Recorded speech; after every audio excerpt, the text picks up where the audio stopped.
Hello everyone, welcome back to VAGRUS The Riven Realms.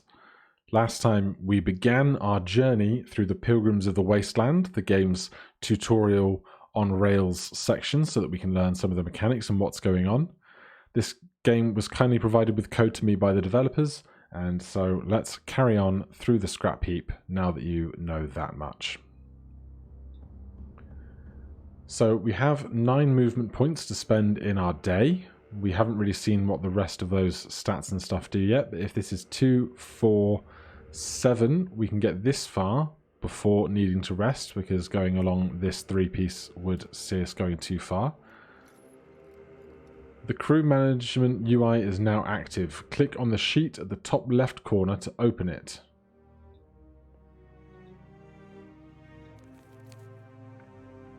The crew management window allows you to manage your comitatus. Morale is the general mood of your comitatus. If it ever drops to 1, there is a chance that the comitatus dissolves and you lose the game. You can see the current effects of your morale below the rating. Obedience indicates how satisfied your slaves are. Low obedience leads to theft, runaways, and worse.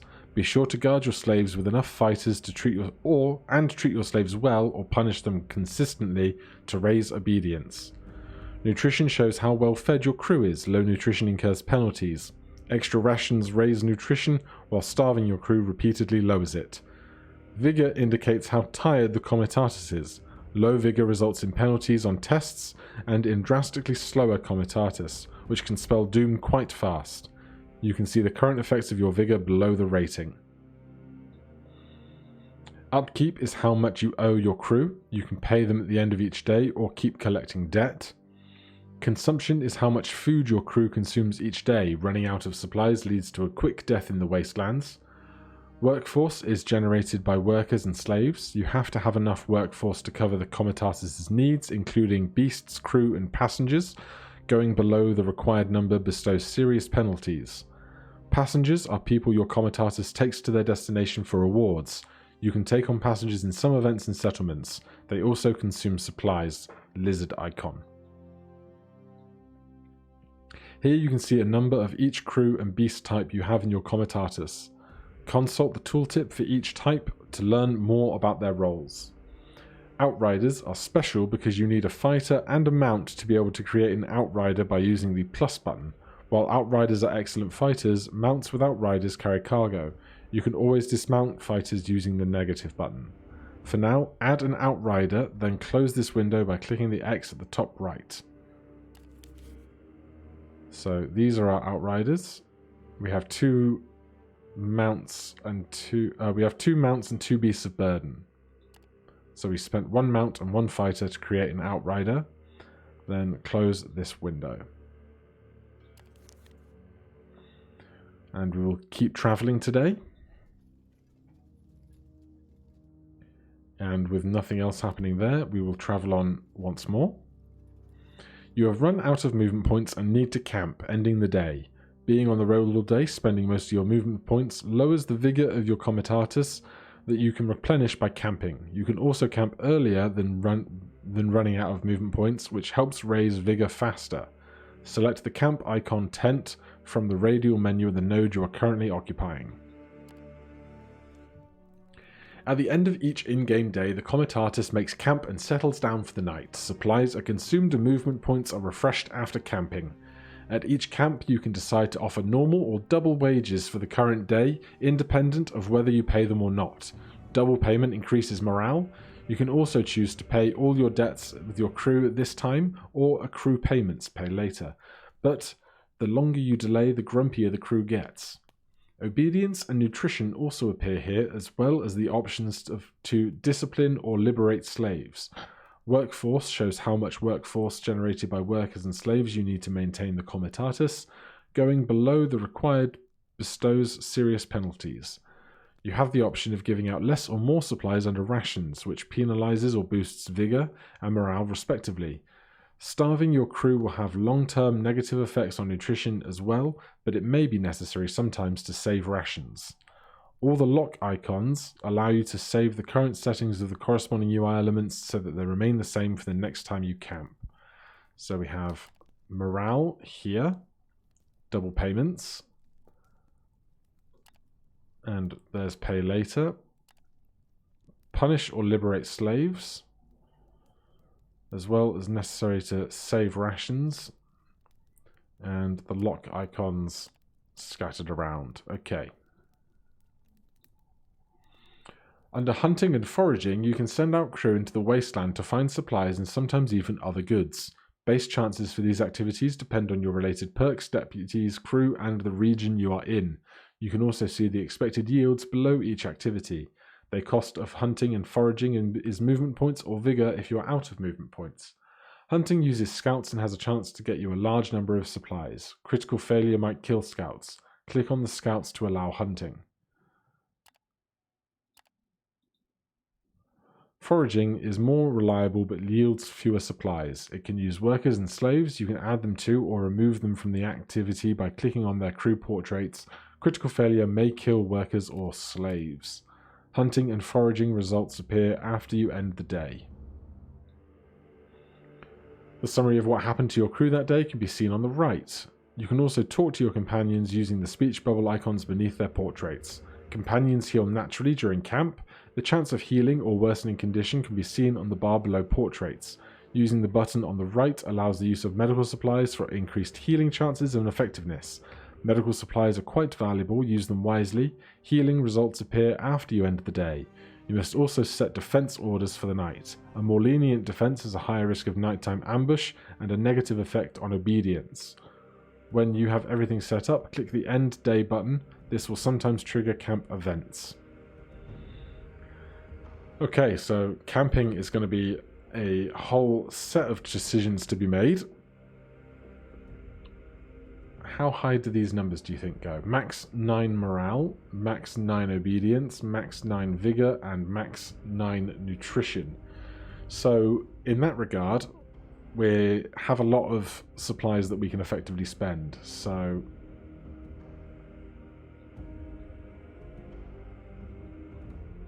these are not clickable, apparently. We can go out hunting. Disable hunting and foraging results. Sure, let's send out someone hunting, why not? We'll use standard rations. Defense orders. Post no guards. Post guards. No bonuses, no penalties. You need 7 fighters and outriders combined. We have 8. Or we can post guards. Insufficient armed crew. Let's post standard defenders then. And we'll end the day. We failed at hunting. No scouts were harmed though. We didn't forage. We didn't heal. We now have 9 movement points again. We'll start with a little 3. We don't need to camp yet. We still don't need to camp. And then we will simply camp here as well. Let's try foraging with everybody this time. We don't need healing. I don't think anyone's injured. Foraging. Critical success. We found 62 supplies and 9 herbs. After a long day's march under bleak skies and harassed by hot winds, the Comitatus finally settles down in a wide ravine. After taking care of camp chores and checking on all your commies, you go to your tent and tuck in for the night. There are benefits to sleeping out in the wasteland. The silence is quite calming, tranquil even. Only the murmur of the distant, fire-belching mountains, the whisper of the wind, and the occasional groans of your beasts can be heard. Except something else is making a muffled noise you do not recognize. Your eyes flick open. Something is wrong. What in Tanatis is it now? You rise to check it out. Leaving your tent and passing the sleeping beasts, you are just about to call a guard when you stumble upon a large quadrupel creature covered with fused bone protrusions. It is munching on supplies scattered across the ground, evidently from a torn open sack lying nearby. The creature, a Jahakra, a wasteland scavenger that hunts in packs. Before you can utter a word, the monster charges you. And out of the shadows, Morwen leaps at it, tackling it aside and cutting its hide with her bone axe in a follow-up swing.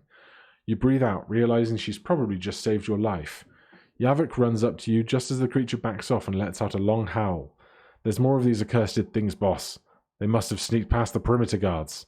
They're trying to chase them off, he blurts out.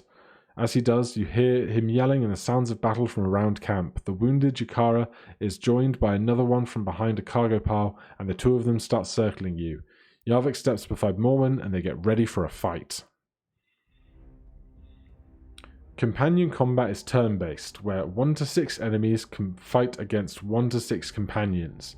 You can use the skills of your companions to defeat your enemies, protect your companions, and set yourself up on the advantageous positions of the combat board. Companion combat is made up of rounds. Each round, all the participants take turns to act, and when everyone has had their turn, the current round ends and a new round is started. This goes on until either of the companions are dead or you are defeated. Combat board is divided into two sides, the friendly side on the left where your companions and occasional allies are, and the opponent side on the right where your enemies are. Each side has a front row, melee row, and a back row, ranged row. Each has 3 positions. Certain skills can only be used when standing in the appropriate position. Click on the Begin Fight button. The order in which combatants receive their turns is according to their initiative.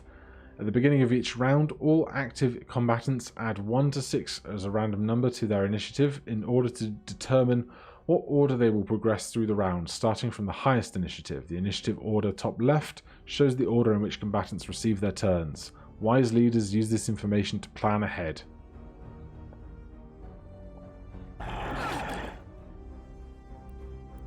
Melee skills can only be used from the front row. You can only target front row enemies that are adjacent to the attacker's position, or back row enemies if no front row enemy blocks them. Because of these rules, positioning in melee is paramount. All characters can move, footprint icon, bottom left section, to any adjacent position on their own side. If they move into a position that is occupied by another character, the character is pushed out of the position it occupies and has to be moved to an adjacent free position, even to the position the character has just left. Not only do characters in the front row prevent melee attacks against characters directly behind them, but also make them more difficult to hit with certain range skills, those that have the line of sight property. When you want to move, select the move icon and then target the position by clicking on it, then confirm with a second click. Move Morwen to the front of Yarvik to protect him and select target position. Each companion has 4 combat skills besides move, represented by the front row of icons and then front of their name on the character information bar. When you select a skill, its stats are displayed below the skill icons. You can select skills or move by clicking on them by pressing 1 to 5. Selected skills are highlighted, as are all available targets for selected skill. Skill details can be viewed in the information sheet in the bottom left of a skill after a skill is chosen. Use Mind Blast to attack one of your opponents. Select the available target position to confirm. So this is Mind Blast. And we'll focus on the one up front for now.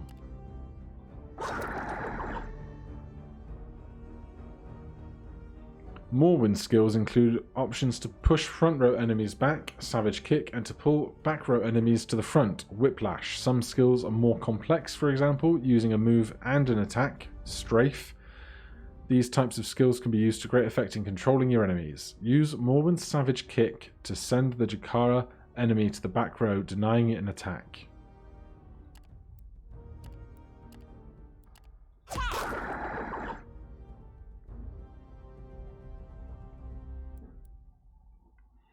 You can consult the combat log, the sheet at the mid-bottom, anytime you want to see exactly what occurred. The log is scrollable, but if you wish to see more of it, click it to open it fully. It can be closed again by clicking again. The character sheet can be opened by clicking its icon 3 lines at the portrait. You can see all the combat relevant stats of the active companion there and consult the tooltips to learn more. The forfeit button, bent arrow by the character portrait, allows you to pass your current turn. Defeat your enemies. Right, so we've got Yarvik and then the one at the back is attacking. The one at the back is the one that's currently injured. Mind Blast is ranged, mind damage, incorporeal for power 2. Hypnosis, a single target moves where you command it to. Premonition, friendly, ranged. A caster and a single ally receive a bonus for initiative, accuracy, evade, and block.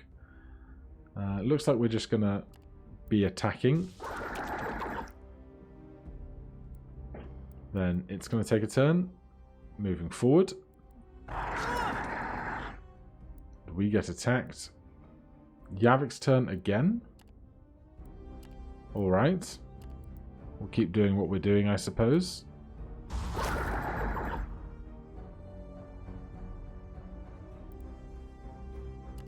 And Yavik again.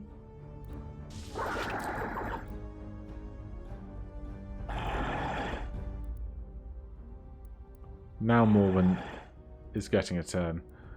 Not sure why Morwen missed a turn, but that's fine.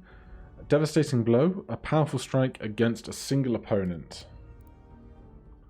There's also Strafe. Hit 2 adjacent enemies in the same row, then move to the side. Savage Kick we know. Whiplash we know.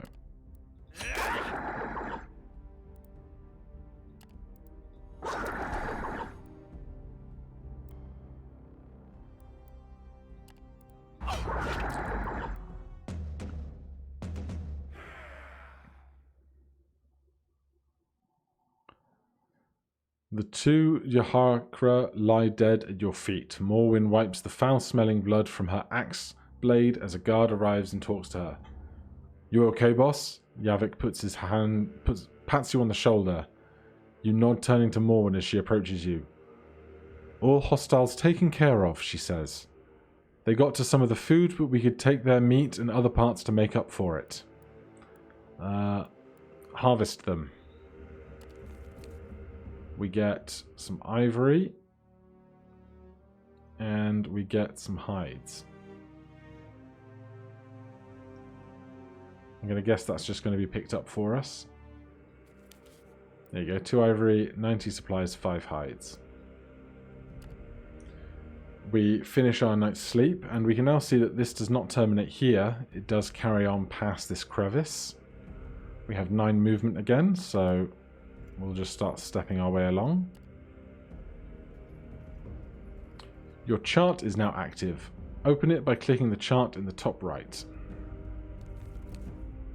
The chart is your tool in navigating the wastelands of Zerim by planning out journeys. You can move around by holding left mouse button, and moving the mouse, you can zoom on the mouse wheel. Your comitatus is represented by a red banner.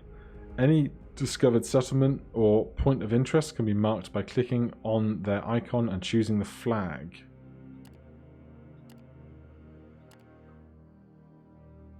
Any discovered settlement or point of interest can be marked by clicking on their icon and choosing the flag icon in the bottom left box. There you go. Which highlights them on the chart. You may also have the option to navigate to the codex from the box. Mark Avenum on your chart, then close it. There's a group of people over here. How do we close? There you go. We still have 3 movement, so we'll press on.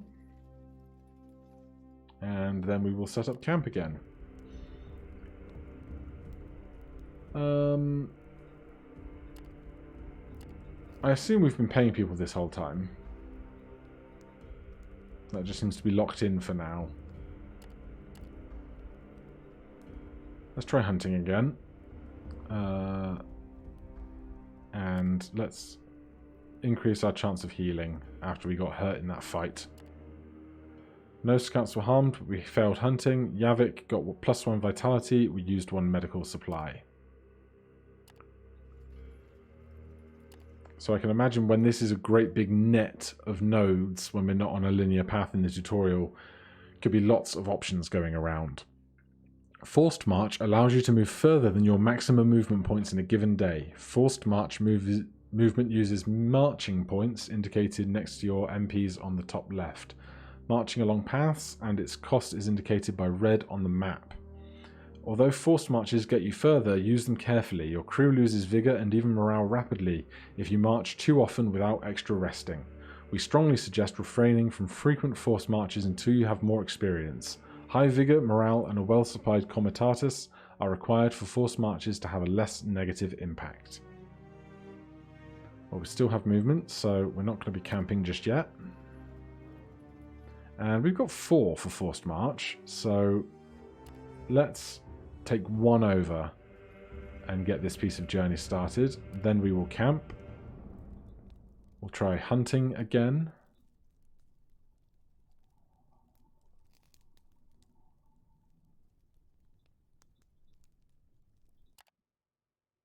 We critically failed hunting. We lost 1 vigor. Yavik got 1 vitality back. We have 8 movement and 3 max march now, which has gone down from what it was a moment ago, I think. As the comitatus is scaling another stretch of black sand dunes, one of your outriders you had sent out to screen your left flank rides in on the line and heads immediately to you. You can see the man is in a panic right away from the way he lops off his saddle while decelerating and almost falls over. Before he reaches you, your guardsmen are already setting up a defensive perimeter to the east. You beckon to the beast drivers to halt the line. VAGRUS, they are coming. I saw him walking over the dunes. The pilgrims are coming. A murmur of terror washes over the comitatus. Clearly, your scout was referring to the last pilgrimage. This group of spectral horrors is known to appear out of nowhere and eradicate even large groups of travellers in a matter of minutes. Nobody quite knows what happens to those who encounter them up close, and nobody has lived to tell the tale. Some reckless people were reputedly able to take a peek at the otherworldly wayfarers, but during your many years as VAGRUS, you have never met any such person whose story was credible. You know all too well that if your outrider tells the truth, you see no reason why he wouldn't. The only chance of survival is for you to run and hide.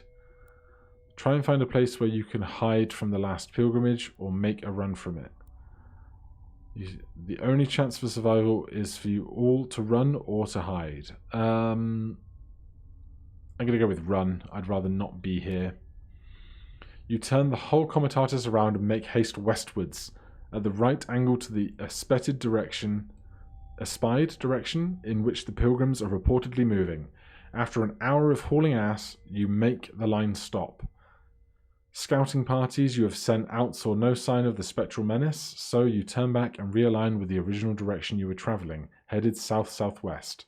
You lost a lot of time today, but at least you can now say that you have come fairly close to the last pilgrimage and lived to tell the tale. Carry on with our journey. We lost 4 movement. So we only have 1 of our 8 movement left, so we will camp immediately. Let's go foraging for This says that it's red 100% of the time, so I guess that seems like a terrible plan, so let's just not do that. We get some healing in. We will keep traveling. Your crew grumbles. It's not a rare thing, as there is always a reason to grumble, but this time they bitch and moan about not getting paid, which is a fairly good reason if there ever was any. You notice the signs are quite aware that it is You notice the signs and are quite aware that it can't go on like this forever. Otherwise, the least unsettling thing that happens is that they start leaving, and then they're going to steal your belongings too, and there are much worse alternatives. Just keep in mind to pay their due.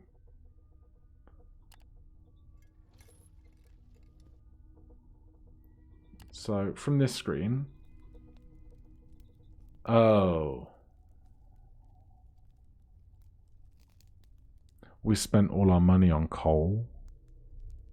That's the problem. So, accrual is 1 silver, 5 bronze, and 5 yellow, because it's not going to be gold, is it? It seems the wrong way around. So let's see if we can't pay people off with food instead. 9. Going to keep us moving.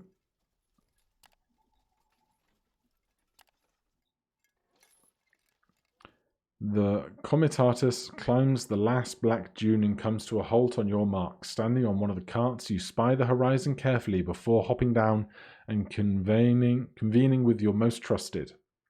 Ahead looms the voiceless lake, a place of deathly quiet and utter peril. The lava flow of this particular tendril of the molten tongue cools down here below a tough shell of dark rock covered by steaming water. Yet the shell is not solid enough in places. It can crack in the blink of an eye and open under one's foot, leading to a sudden scalding death. There are 2 ways to guess where it is safe to cross, but it has to be done slowly and attentively. There are ways too. Your scouts know their way around here, but because the lava changes constantly beneath the shell, they have to rely on finding a new way through each time. The lake is voiceless because everyone has to keep completely quiet. That way one might hear the shifting lava and the cracking shell just in time to avoid disaster. Your lieutenants agree that crossing over to the far side of the shell is still better than going around and into Arenas Negris. However, especially after coming so close to the last pilgrimage a few days ago, nobody in their right mind would go near the damn place, and so you are stuck with the plateau surrounding the voiceless lake. The Comitatus attempts to cross over to the other side. High chance of success. Perceptive plus 24%, Navigation plus 12, Scoutmaster plus 0. We could spend 2 resourcefulness. I still don't know where our resourcefulness stat is. But we could spend 2, but I think we're going to be fine. Test fail, we rolled 79 against a 66. All of a sudden, there is a crack that is near deafening in the otherwise complete silence. The last mount in the line howls, then one disappears in a newly opened fissure in the blink of an eye. Its rider has no time to utter a sound, but the slave the beast drags along with it lets out a bone-chilling shriek before going silent forever. There is no telling if you deviated from the path pinpointed by your scouts, or if the path was poorly chosen to begin with. The rest of the Comitatus eventually makes it through, and you can turn away from the cursed lake and head southwards. Yet the losses of a beast is a disaster in its own right, and the crew is shaken enough to maintain the uncanny silence for days to come. You leave the voiceless lake behind. -1 mount, -1 fighter, -1 slave, -2 morale. That's a bad one. We have no movement left, so we must camp here. We are really, really accruing debt now.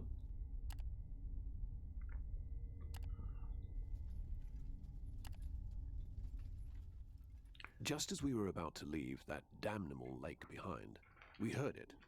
An abominable shriek pierced the air and made us gasp. It came from behind some hills nearby, coupled with the ruckus of battle.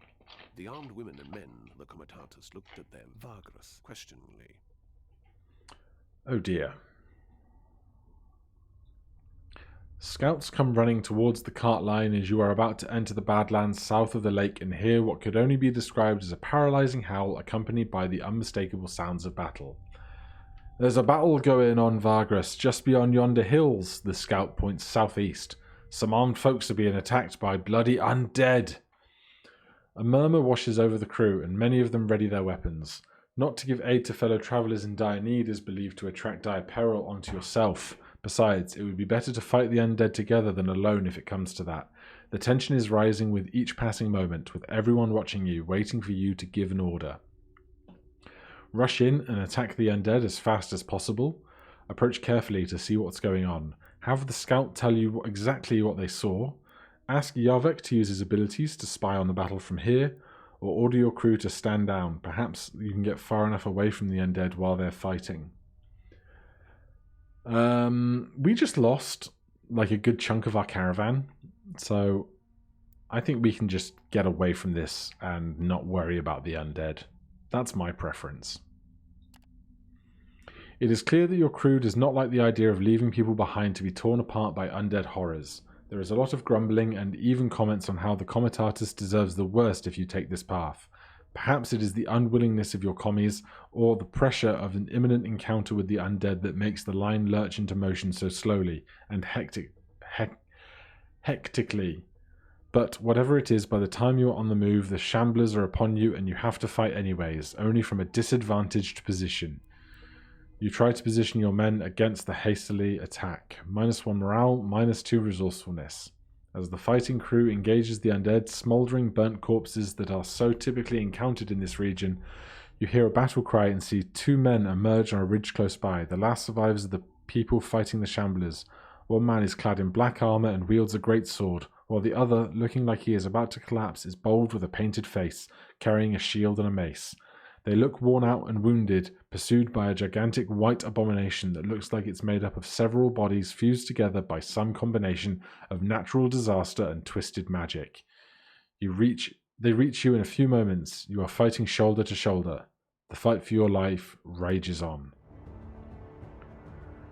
Before the first round is started, you have to deploy your companions to the available positions on the left.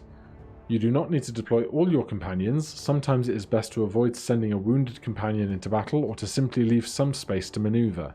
You can start combat by clicking Begin Fight. You can deploy a companion by selecting its portrait from the roster and clicking on an empty position. Revert a deployment by clicking on the base of the character. Certain companions have different deployment conditions. Hover over their portraits to learn more. Before deploying a companion, you can switch between their defensive mode, block or evade, by clicking the defensive mode button next to their portrait. Defense modes are set to the higher value by default. You can use the top right section of the deployment window to save these deployment templates. You can use them later. In this fight, some allies are already deployed and you will take control of them, but you cannot change their deployment. Morwen is useful in the front row, while Yavik's abilities favour the back. When you are done deploying, initiate combat by clicking the Begin Fight button. Okay, so this is Marwyn, isn't it? I recognise her, but they're not going to tell me her name, which is annoying. Yavik, we will put behind. This companion is locked in the position on the battlefield. Okay, so those are the two guys who are already here. Fine. Begin fight. Welp. That guy's dead. Some skills can target friendly units to support, protect, or even heal them. In this fight, a lot of Yavik's skills cannot be used because undead enemies are immune to mind-affecting effects. Yavik is far from useless, however. You can use his Premonition skill to keep his allies buffed with additional initiative, ACC, evade, and block. Buffs do not stack but are refreshed when recast. Use Premonition to buff an ally. Let's buff that guy who has 9 HP left so they don't die. Combat is cruel, and in general you cannot heal during it. Your defenses are your main way to mitigate damage. Evade allows you to completely avoid an attack, but you will be moved to an adjacent unoccupied position after a successful evade. That also means that they may move away from a position that protects another companion. A successful block provides extra arm against the attack, mitigating more damage. However, you can still suffer damage while blocking, and also suffer adverse effects from an attack. Each companion has different evade and block chance, but because certain skills are better against one or the other, you often have to change these by clicking the defensive mode or the shield dodging figure at the character portrait. You can only do this for the companion whose turn it is. This is getting more complicated, isn't it? Right, we have Morwen. Devastating Blow, Strafe, hit 2 adjacent enemies in the same row, but we can't attack the back, I think. So let's just go with a Devastating Blow. We can only reach these two. That guy has 4 HP. So let's see if we can just kill them. 3's not going to do it.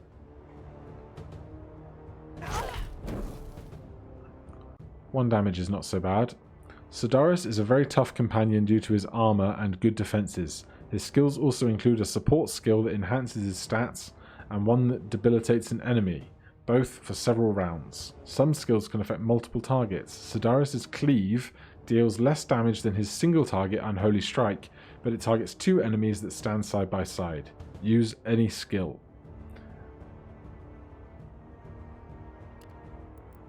Then let's attack these guys at the back, particularly because this guy has 1 vitality.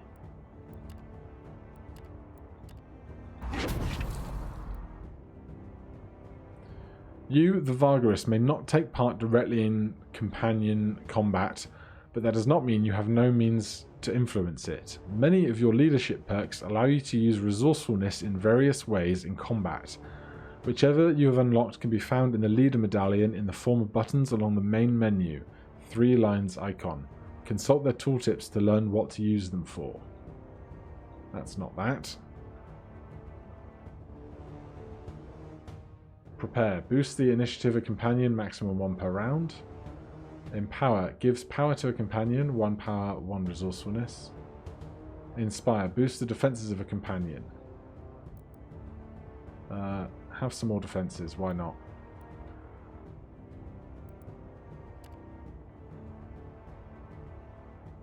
Right, we can't attack with cleave, so we'll just do a single target. That guy has 19. This guy has 5. I'm just going to try and kill this thing. We can't reach that thing. Alright then. Let's move to here. Yavik.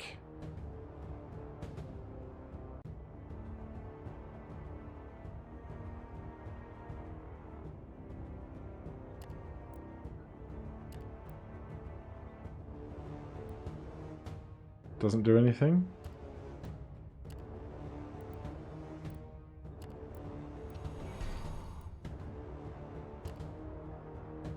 Slightly confused at what I was trying to achieve there. Right, I really want this guy to be dead. I think it just keeps healing, right? Good block, good block.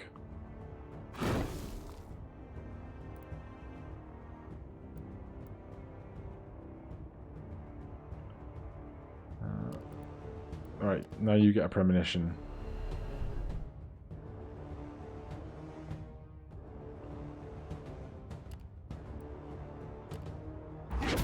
Thank you. Okay, we can focus down onto a single target now.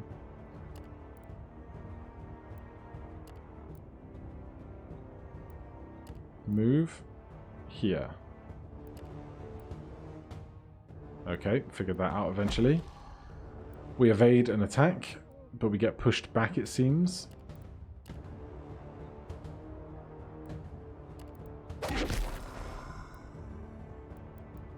You definitely want to be behind somebody.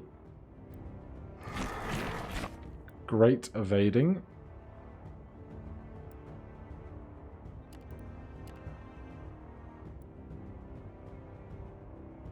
So this guy's undead, right? We know that. So this isn't going to do any damage. Duly noted.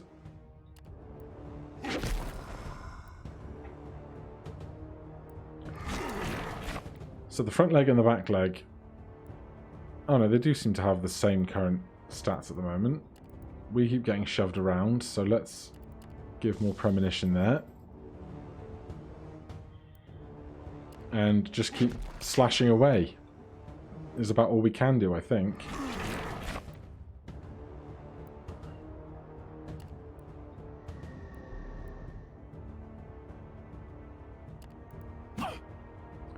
Bad miss. We evade, step back again.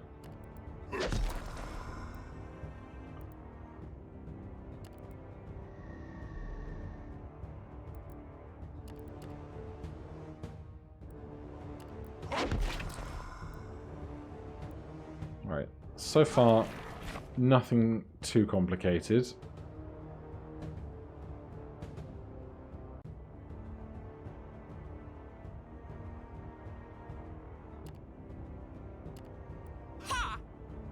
That's no good. At least we can do some damage when they're still blocking. They have 5 HP left. We have 5 and 6, so we've not got much left in the way of health. We have no way of healing in combat, as we learned at the beginning. That's a good hit. That leaves them on 1. If we can just hit with this then.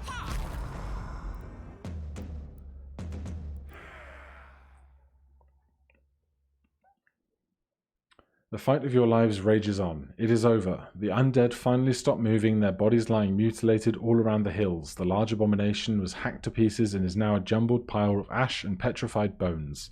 Some of your crew also got tore up. There are several wounded and one dead. The man on the black armor is the only one of his company who survived the battle. He's sitting on a rock nearby, covered in ash from the hacking at the abomination, drinking ponderously from a water skin while he's observing the battlefield. His grim gaze wanders from one slain companion to the other, as wanting to make sure all of them are dead. At length, his piercing gaze finds you, and a chill runs down your spine. There is no doubt in your mind that that man and you need to talk. You walk over to the black-armored man and address him. -1 fighter. You walk up to the man and offer him your hand. He looks up at you and down in a fashion and suggests mild contempt. His greatsword, forged of steel, lies across his lap. He does not take your hand. You seem to be the leader of this. The man is looking for the world as his eyes. The comitatus. Company of travellers. What is your business here? The bluntness of the question, coupled with the man's evident hostility and ungratefulness, leaves you speechless. Perhaps it is for the best. You notice that the man is bearing the symbol of Serarod, which should make you cautious. We are merely a travelling company. Travelling south, I presume. So you turning up here is a matter of utter coincidence, I take. When you assure him that it is, he narrows his eyes and pierces you with his gaze. There is a tense moment that seems to take forever. You are truthful, VAGRUS. Commendable. The man rises from the rock. He towers over you now, and it dawns on you that the war gear he carries makes him either a very rich or very powerful person in the metal-starved world, or both. I am grateful for your assistance in this skirmish, late as it was, he says, turning to look at Yarvek, who appears at your side and bows his head to the man. Without acknowledging your friend or his greeting, the armoured fellow turns to you again. My name is Sidarius. I am the Knight of Ordis Negras Solis. By aiding me, VAGRUS, you have aided Imperial law. You must have some questions of your own. Now is the chance to ask them. Sidarius stands before you, head cocked to the side, his blade resting on his shoulder, awaiting your questions. Ask him what he was doing. I and my companions came here in search of enemies of the Empire, to smoke them out of their hideout in the wilds. I was supposed to be the last glorious battle, concluding a long investigation that took months. As you can see, it went quite differently. It is now my assumption that we've been betrayed and a trap was set for us. The traitors were supposed to apprehend, lured us here along these undead and hoped to see us slaughtered. Segorod, however, in his endless salience, saw fit to grant me, an opportunity for retribution. Rejoice, VAGRUS. You have been an instrument of the divine, sent here by Serarod himself to aid me in my quest for vengeance. Was there anything else we wanted? Nah, just what are you doing now? I intend to return to Avenum. I have to debrief my superiors of what happened today, and I also want to look more into the lead that ultimately brought me here. Sidarius fixes you with his gaze. Your destination does not happen to be Avenum, does it? You can't help but tell him the truth. You are too well aware of lying to one of the Knights of the Black Sun is high treason. It is the first time you see Sidarius's malevolent smile. Good. I shall join you for the journey. Irafons teaches us to share the burdens of the road. Now tell your men to pile up the bodies of my companions.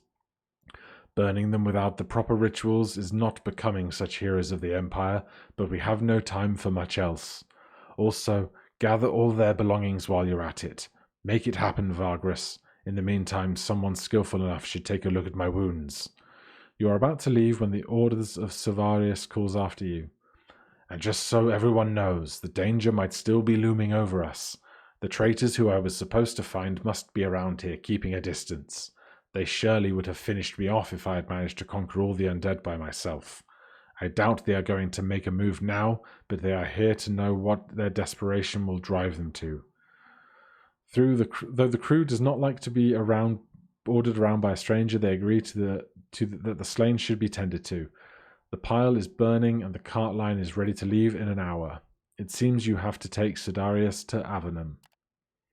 Sidarius joined your comitatus. As the comitatus is crossing you to the Badlands, you climb the cart where the resting Sidarius is sitting in the back. You can see that he is holding something small in his hands and observing it attentively. This is a fresh charm, one that the kindly sisters and the disciples of Ashkel use to attract the reanimated dead. The knight tosses you a small bone charm, complete with arcane writing in black ink and some teeth they attached to the centerpiece. I disabled it, do not worry. These filthy traitors may have used a stolen charm to ensnare my contingent, but I am still anointed with the faith of Ashkel, and I swear they will suffer for this atrocity. You give the charm back to the knight. There is also the matter of the belongings of my fallen comrades. I expect you to hold on to them until we reach Avenum. We will discuss them there. You nod and turn towards the horizon. Whether you like it or not, you are bound to the knight for the next few days to come. You travel towards Avenum. +1 Seragodite Arms. The Dark Knight joined us after we rescued him from the clutches of the mindless undead horrors that slaughtered his companions. He was a grim sort, displaying no gratitude or companionship. Yet we were stuck with him, for a lawman such as the knight could make his dreadful will ours by command. So we set out, bound for Avernum, the greatest city in the vicinity.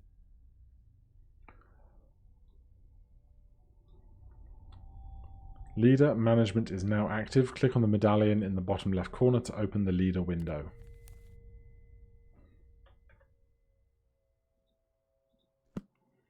So here is our leadership stuff. We have resourcefulness, authority, and insight, summary, factions, and status effects. Don't know what this 3 means. You cannot close now. Follow the tutorial to progress. The leader window allows you to observe and interact with your character, the VAGRUS. Your current insight is displayed at the top right. Insight is gained mainly through events that you can use to purchase perks and other improvements for the VAGRUS and your companions. Perks are abilities that have levels and are used in various situations. Initial and maximum perk levels, as well as available perks, are specific to each character. Attributes and professions are used in events. You can find more information below about each of these by clicking their names. You can purchase any number of perks if your insight allows you by clicking on the empty nodes next to each perk representing its next level. When you want to finalize the changes you've made, use the confirm button. You can undo a change by using the revert button. Select and purchase the prepare leadership perk now.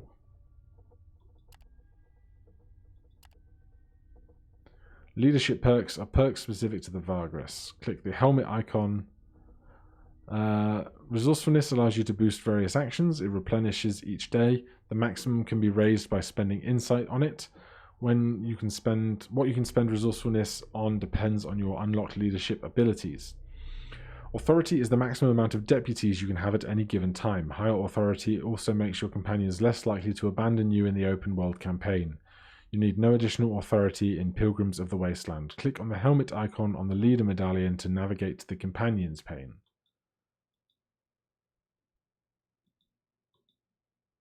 Where is this?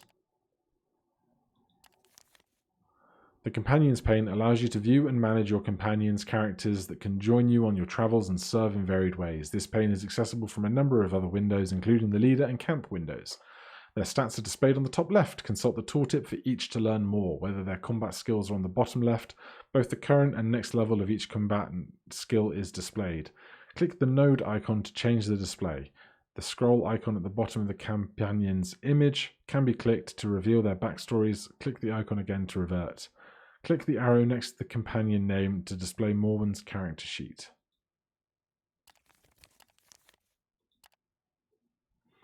Similarly, the pendant icons can be clicked to reveal the available gear the companion can equip into one of the 2 slots, and gains its benefits by dragging and dropping from the list. Gear can be unequipped by dragging it back to the list. Gear is shared among all companions, but only one of them can wear a piece of gear at any time. No companions can wear 2 pieces of the same gear.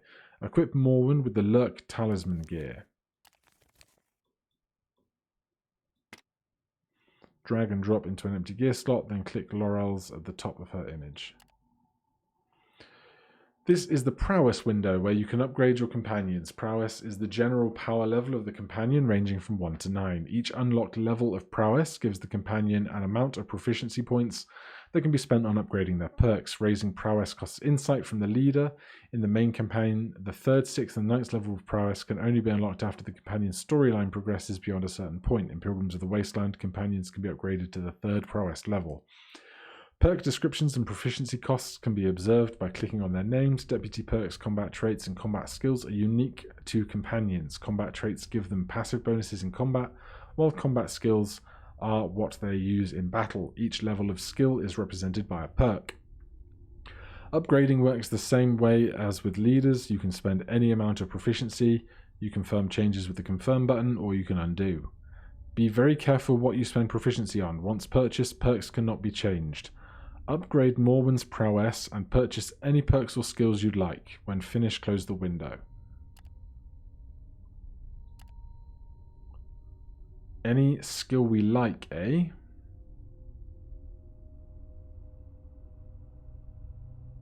I want more hunting.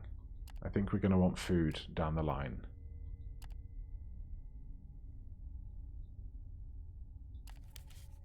Alright, well, we've been going 50 minutes plus now, so we've progressed well down the line. We've had some fights, had some more encounters. I have no idea how much further down this line we need to get before we reach town. It seems if we started at Scrap Heap and it took us, was it 2 episodes to get to the Voiceless Lake, we could be at Vernum soon, 6 to 9 days of travel, give or take. So join me next time where we will continue on to see if we can get to Avernus and see how this person's story might end.